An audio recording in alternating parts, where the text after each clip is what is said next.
Je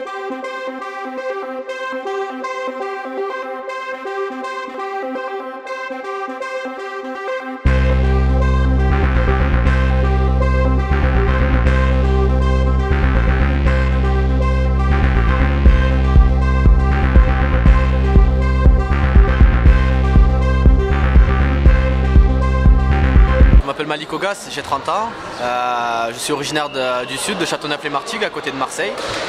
Et ça fait 24 ans que je fais du handball et ça fait 5 ans que j'étais sportif de haut niveau, handballeur professionnel, entre guillemets, et 3 ans que je joue à l'étranger. Bon, comment s'est fait ton arrivée à Épinal là? Tu connais des joueurs? Oui, je connais le gardien de but, Fraj Massaoud, ainsi que Ivan Jurkovic que j'ai joué à Villeurbanne. Fraj, ça fait plus ou moins 8-9 ans que je joue avec lui. J'ai joué avec lui dans mon club formateur quand on jouait en National 1. Et donc du coup il m'a appelé, il m'a dit que le club était à la recherche d'une base arrière, un gaucher notamment. Et il m'a proposé le projet, les dirigeants m'ont proposé d'intégrer le projet du club parce qu'en effet l'équipe a du mal avoir du mal à se maintenir, donc je vais essayer de donner mon coup de main. Oui, justement, qu'est-ce que tu es censé apporter? Ton expérience, forcément, ta puissance, est-ce que tu as tes qualités? Alors mes qualités, ce sera plus dans le sportif, je vais apporter un peu plus de dynamisme. Je suis quelqu'un qui joue très rapidement, je ne suis pas dans la puissance, je suis plus dans la stratégie et je joue très intelligemment, généralement, voilà. Et c'est ma régularité. Quand je jouais à l'étranger, les 2 dernières années, j'ai fini meilleur buteur du championnat grec.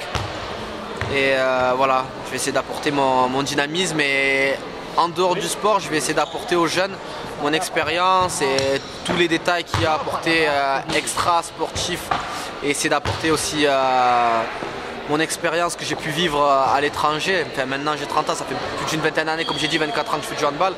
Je vais essayer de leur donner un coup de main. Alors, ça te fait pas peur d'arriver dans cette pétaudière parce qu'Épinal est dernier, aucune victoire? Bon, il y a un match de Coupe de France à Metz qui se profile. Comment tu vois ça avec un peu de recul? Je prends ça comme un challenge. Ces dernières années, j'ai souvent joué les hauts du tableau. Et là, c'est vrai que c'est un challenge en me disant, ok, c'est une équipe qui est dernière et qu'il y a quelque chose à faire. Et il y a du potentiel. Il y a des jeunes qui ont envie. J'ai vu qu'il y avait des joueurs expérimentés qui essaient d'aider les plus jeunes. Et moi, je vais essayer d'apporter ma pierre à l'édifice. Et si on peut se maintenir, ça sera vraiment comme un exploit. Ce sera pareil que remporter un titre. Enfin, qu'est-ce que tu connais de ce championnat de National 1 qui est assez exigeant? Le championnat National 1, je le connais depuis 13 ans, depuis mon club formateur. Quand j'ai commencé à 17 ans en National 1, le niveau était très élevé à l'époque. Au jour d'aujourd'hui, maintenant, c'est des championnats à 4 poules. Ça fait quelques années que je suis parti de l'étranger, je ne connais pas trop le championnat. Oui, les poules de montée et de descente. Donc du coup, j'ai jamais vécu ce système de montée-descente avec les play-offs, play-out. Et ouais, j'espère que durant la poule du Sud, que je connais très bien, notamment Martigues, Montpellier, etc., essayer d'apporter un maximum de points afin de pouvoir maintenir l'équipe. Ouais, l'intégration, tu as déjà fait quelques entraînements ou pas?